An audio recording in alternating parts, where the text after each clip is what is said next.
இந்திய ஜனநாயக புலிகள் படை கட்சி தலைவரும் நடிகருமான மன்சூர் அலிகான் அதிமுகவுடன் பேச்சுவார்த்தை நடத்தியது குறித்து எடப்பாடி பழனிசாமி பேட்டியளித்துள்ளார். நாங்கள் அந்த பிரச்சனைக்கே வரல.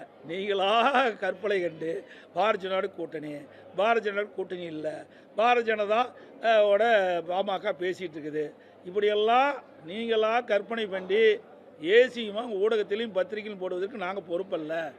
நாங்கள் கூட்டணி பேசுகின்ற பொழுது உங்களை எல்லாம் அழைப்போம், தெரிவிப்போம்.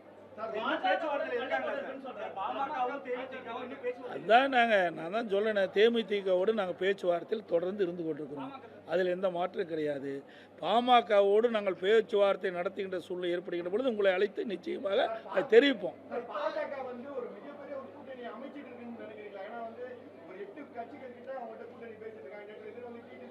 ஏங்க, ஒவ்வொரு கட்சியும் ஒவ்வொரு நிலைப்பாடு உண்டு. அந்த கட்சியை தான் நீங்கள் போய் கேட்கணும். என்னை கேட்டால் நான் என்ன சொல்லுவேன்?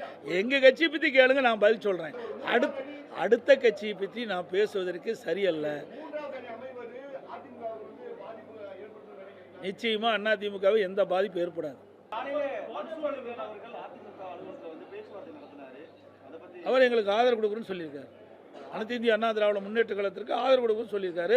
அவரும் மட்டும் இல்லை, பல சிறிய கட்சிகள் எல்லாம் மீண்டும் அனைத்து இந்திய அண்ணா திராவிட முன்னேற்ற கழகத்தினுடைய நாடாளுமன்ற வேட்பாளரை போட்டியிட அதிமுக கட்சியுடைய வேட்பாளர், கூட்டணி கட்சி வேட்பாளருக்கு ஆதரவு தெரிவிக்க பல சிறிய கட்சிகள் எங்களுக்கு ஆதரவு கொடுத்திருக்காங்க. செய்திகளை உள்ளது உள்ளபடி தெரிந்து கொள்ள ரெஃப்ளெக்ட் நியூஸை சப்ஸ்கிரைப் பண்ணுங்க.